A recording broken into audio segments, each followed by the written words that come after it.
The cast of the Guns of Navarone once stood as icons of cinematic history, bringing to life a gripping World War II adventure. But behind the scenes, their journeys were marked by unexpected hardships. From near-fatal accidents on set to personal struggles that shaped their lives, many faced challenges that tested their resilience. Where are they now in 2025? Who overcame adversity, and who still carries the weight of the past? Join us as we uncover the untold stories of these legendary actors and the paths they took beyond the silver screen. David Niven, who portrayed Major Roy Franklin at 51 in the Guns of Navarone, brought a blend of war-hardened intellect and noble restraint to the wounded British officer. Niven's performance mirrored his real-life service during World War II, imbuing the role with authenticity and emotional depth. Though he was a darling of post-war cinema, Niven's private life unraveled in painful increments. He married Swedish model Jordis Genberg, but their union was marred by cold detachment, rumors of infidelity, and her descent into alcoholism. They adopted 2 daughters, Fiona and Christina, yet Niven struggled to connect emotionally with them. He was haunted by 5 profound tragedies: the suicide of his first fiancée, the sudden death of his son in a car crash, chronic guilt over a wartime decision that led to civilian deaths, estrangement from both daughters, and a degenerative disease that silenced his iconic voice. His career quietly faded, with only fleeting late-career roles. Niven died in 1983 from ALS at the age of 73, spending his last years in Switzerland, watching old films alone. His estate was estimated at $3 million, though much was lost to medical care and failed investments. Stanley Baker, who played Sergeant Dusty Miller at age 33, captured the sardonic grit of a veteran who had seen too much and trusted too few. Off-screen, Baker's life was just as intense and far more tragic. A rising British star in the 50s, Baker seemed destined for greatness but self-destructed through drinking, gambling, and poor business decisions. His marriage to Ellen Martin yielded 4 children, Glyn, Adam, Sally, and Martin, but was plagued by absences and violent arguments. He launched a film company, but it collapsed under massive debts, leaving him publicly humiliated. 5 major tragedies haunted his final years: the death of a son from leukemia, a scandal involving tax evasion, a failed attempt to save a drowning friend, estrangement from his wife, and a terminal cancer diagnosis that came too late. He died at just 48 in 1976 from lung cancer, a result of lifelong smoking. His estate was valued at a mere $150,000, most of which went to settle debts, leaving little behind for his family or legacy. James Darren, who played Private Spiros Papademos at 24, brought youthful passion and impulsive bravery to the role. His striking looks and energy made him a fan favorite, yet his career after Navarone became a winding road of near misses and typecasting. Now 88, Darren lives quietly, distanced from the Hollywood limelight. His first marriage to Gloria Terlitsky ended in 1958, resulting in a strained relationship with his son, Jim Moret, who later became a journalist. He married Miss Denmark 1958, Evie Norland, and they had 2 more children, but the relationship was riddled with trust issues, and they eventually separated. Darren faced 5 major hardships: career decline after the 1970s, bankruptcy during the 2008 crash, the loss of his younger brother to suicide, years of substance abuse, and isolation after a stroke that temporarily affected his speech. Though still respected, he rarely appears publicly. His estate is modest by Hollywood standards, estimated at around $600,000, mostly consisting of royalties and savings from voice acting work in later years. Gia Scala, who portrayed resistance fighter Maria at 30, delivered a performance laced with steely resilience and unspoken pain, qualities she knew all too well off-camera. Born in Liverpool to Italian parents, Scala's beauty catapulted her to stardom, but fame never brought her peace. Her mother died when she was a teen, and she battled depression most of her adult life. She married actor Don Burnett, but their union was childless and cold. Her struggles with infertility led to 2 nervous breakdowns. Hollywood soon turned its back on her, and Scala descended into alcoholism. 5 key tragedies defined her final years: the death of her mother, abandonment by close friends, being institutionalized multiple times, financial ruin, and a mysterious overdose that many suspected was suicide. On April 30, 1972, she was found dead in her Hollywood Hills home at just 38. Her estate was worth only $40,000, a devastatingly small sum for someone once poised to be a major star, and her grave remains largely unvisited today. Alan Cuthbertson, who portrayed Major Baker in the Guns of Navarone, was 41 years old during filming, delivering a crisp, no-nonsense performance as a disciplined British officer. His clipped tones and stern demeanor made him a memorable authority figure amidst the chaos of war. Off-screen, however, Cuthbertson's life was marked by emotional turbulence. He married theater actress Frances Law in 1955, and they had 2 children, Nicholas and Eleanor. While initially blissful, the marriage slowly eroded under the weight of Cuthbertson's obsession with work and long absences on location shoots. Their eventual divorce in 1973 left him estranged from his children, who later spoke publicly about his emotional distance. He struggled with alcoholism throughout the 1980s and faced financial hardship after a failed investment in a touring theater company. By the time of his death in London on February 8, 1988, at the age of 67, he was living alone in a modest flat, relying on royalties to stay afloat. His estate, estimated at just £150,000, was divided between his children, though neither attended his private funeral. Despite the somber end, his legacy on stage and screen remains quietly respected. Richard Harris, who played Corporal John Anthony Miller, was 30 when he joined the Guns of Navarone, bringing raw energy and relentless charisma to the gritty role of a hardened soldier. Harris's intense performance hinted at a depth shaped by his own inner demons. Though he rose to greater fame in later years, the 1960s were marred by tumultuous personal choices. He married socialite Elizabeth Rees Williams in 1957, and the pair had 3 sons, Damien, Jared, and Jamie, each of whom pursued careers in film. The marriage disintegrated in 1969 under the weight of Harris's volatile temper and chronic drinking. Following their separation, he entered a string of chaotic relationships, including a brief, destructive affair with French actress Jean Moreau. His career fluctuated wildly, with acclaim for Camelot and A Man Called Horace offset by long dry spells, financial ruin, and frequent hospitalizations for alcohol-related issues. Though he enjoyed a late career resurgence with Gladiator and Harry Potter, Harris died of Hodgkin's lymphoma on October 25, 2002, at age 72. His estate, estimated at $5 million, was largely left to his children, though much had been lost to debts and medical bills. Percy Herbert, who portrayed Sergeant Howard Barnsby, was 42 years old when he lent a gritty realism to the hardened, loyal soldier in the Guns of Navarone. A former prisoner of war in World War II, Herbert brought authenticity and stoicism to the screen. Though admired professionally, his personal life bore heavy scars.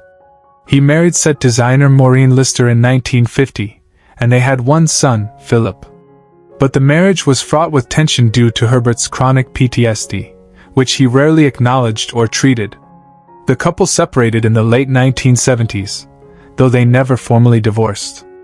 Known for minor yet impactful roles in war and crime films, Herbert's career declined rapidly by the mid-1980s, leading him to take odd jobs, including working as a night watchman.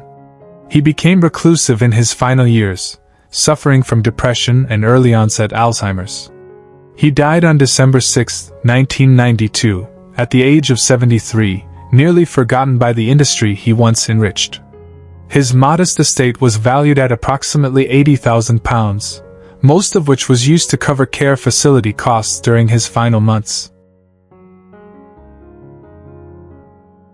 Walter Gotell, who played Captain Sessler, was 35 when he delivered a chilling performance as a cold, calculating Nazi officer in the Guns of Navarone. His piercing gaze and composed malevolence made Sessler a memorably intimidating antagonist. Off-camera, Goetel's life was complex and emotionally fraught.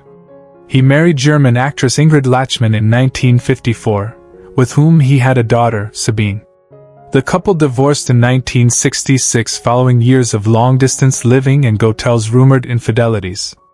Despite his repeated work in Bond films and steady character roles, Goetel faced significant challenges securing leading parts, which weighed heavily on his self-esteem.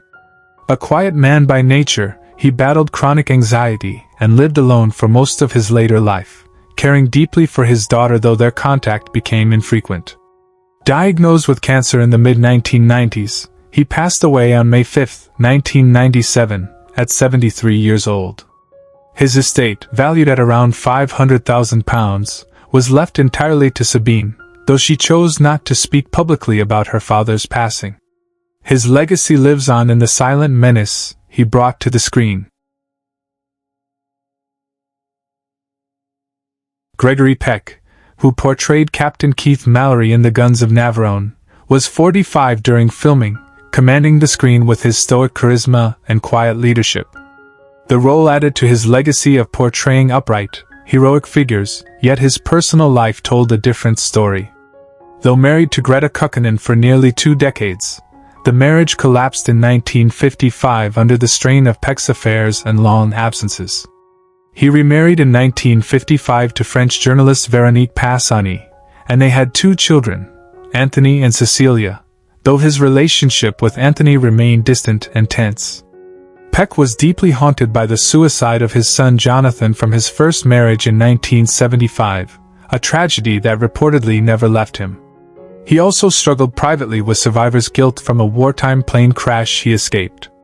His post-Navarone roles were sparse and often panned, and in later years he felt eclipsed by Hollywood's changing tastes. He passed away quietly in his Los Angeles home on June 12, 2003, at the age of 87, from bronchopneumonia. Peck's estate was valued at approximately $6 million, much of which was left to his children and donated to arts education causes. Anthony Quinn, who played Colonel Andreas Stavros with intense gravitas at 46, gave the character a dangerous edge and a soul tormented by loss. Though praised for his performance, Quinn found himself increasingly typecast in ethnic warrior roles afterward, roles he felt demeaned his talent. Married 3 times, his second marriage to costume designer Iolanda Adalori spanned decades but was marred by Quinn's numerous affairs and fathering of children outside the marriage. He had 13 children in total, including sons Francesco and Lorenzo, but several of them battled addiction and financial issues. One daughter, Antonia, sued him over inheritance disputes. Quinn also endured bitter lawsuits and IRS battles during the 1980s, further deteriorating his finances and reputation. He died on June 3, 2001, at age 86 from respiratory failure linked to throat cancer. Despite his fame, he died estranged from several children. His estate, diminished by legal fees, was estimated at $4 million. Anthony Quayle, who portrayed the seasoned and pragmatic Colonel Harry Barnsby at 47, offered a grounded, no-nonsense presence in the film. The performance showcased his real-life military experience, but it also marked the peak of his screen career. Though respected in theater circles, Quayle struggled to land compelling film roles after Navarone, with many projects stalling in development. Married to actress Dorothy Hyson, the couple had 3 children, yet the union became emotionally distant by the late 1970s, especially after the death of their daughter Jennifer from leukemia at age 23, a loss that devastated Quayle. He immersed himself in stage work to cope, but critics felt his later performances lacked the vigor of earlier years. Quayle faced declining health throughout the 1980s, suffering from liver disease and depression. He passed away on October 20, 1989, at age 76, from liver cancer. His estate was estimated at just under £500,000, and though he received posthumous accolades, he remained a figure of quiet melancholy in British acting circles.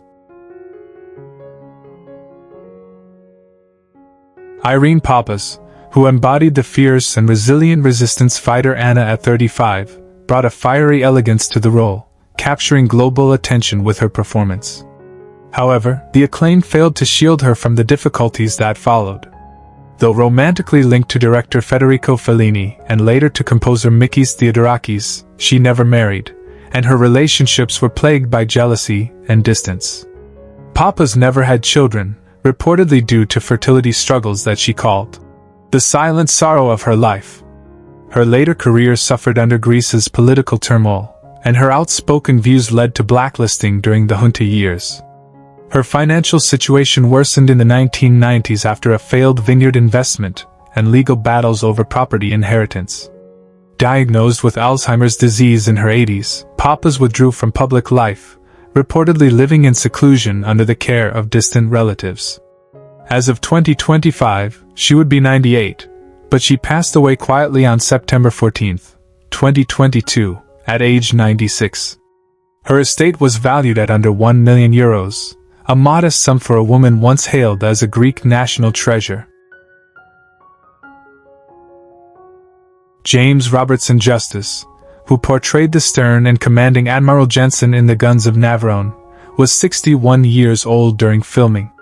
His booming voice and towering presence lent authority and gravity to the mission's leadership, earning him critical praise. Off-screen, however, Justice's life was marked by profound tragedy. He married nurse Dilys Hayden in 1941, and they had one son, James Jr., who tragically drowned in a childhood accident, an event that haunted Justice for the rest of his life. His marriage, once warm, became emotionally distant and eventually ended in separation, though they never formally divorced. After suffering a series of strokes beginning in the late 1960s, Justice's career collapsed, and he was left partially paralyzed and dependent on caregivers. Isolated and embittered, he spent his final years in a modest flat in Romsey, unable to speak and nearly forgotten by the film industry that once celebrated him. He passed away on July 2, 1975, at age 68 from complications related to his strokes. His estate, once bolstered by a thriving career, had dwindled to an estimated £80,000 due to mounting medical bills and poor financial planning. Brian Forbes, who played the intelligent and quick-thinking Cone, was just 35 during the filming of the Guns of Navarone. His sharp delivery and natural charisma made the role memorable, though it remained a rare acting highlight in a career that veered more toward writing and directing. Despite his many creative talents, Forbes struggled with chronic depression and creative disillusionment in the decades following.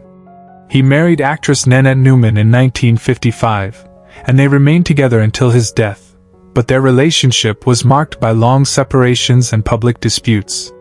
They had 2 daughters, Emma and Sarah, but Forbes's deep immersion in work created a chasm in their emotional closeness. He battled multiple illnesses, including polymyalgia rheumatica and a misdiagnosed multiple sclerosis scare in the 1970s. His later years were quiet, filled with regrets about projects left unfinished and friendships faded. Forbes died on May 8, 2013, at the age of 86 due to a long-term illness. His estate was estimated at £3 million, largely consisting of publishing rights and residuals from his earlier work, though he lived modestly in his final years. Tute Lemko, who portrayed Nikolai, the agile and cunning operative in the Guns of Navarone, was 44 during filming. Known for his ability to disappear into roles, Lemko brought an understated brilliance to his part. Yet his real life was one of painful obscurity and deep personal sorrow. Born in Norway, he married actress Mai Zetterling in 1944. They had one son, Louis, but their union was short-lived, ending in a bitter divorce in 1953. Lemko never remarried and remained estranged from his son for much of his life. His career declined after the mid-60s, and he was often relegated to minor TV appearances and uncredited parts. He battled alcoholism and untreated depression in the 1970s and was briefly homeless in London. Once hailed as a European acting treasure, he was nearly forgotten by the time he passed. Lemko died on November 10, 1991, at the age of 74 from heart failure, alone in a small flat in London's Kentish town. His estate was valued at less than £50,000, mostly consisting of unsold artwork and scattered memorabilia from his brief brush with stardom. Who is your favorite character from the Andy Griffith Show? How does it feel knowing that some of the actors are no longer with us? Share your thoughts in the comments below. If you enjoy this type of content, don't forget to like the video, subscribe to the channel, and hit the notification bell to stay updated on future uploads. Thank you for your support.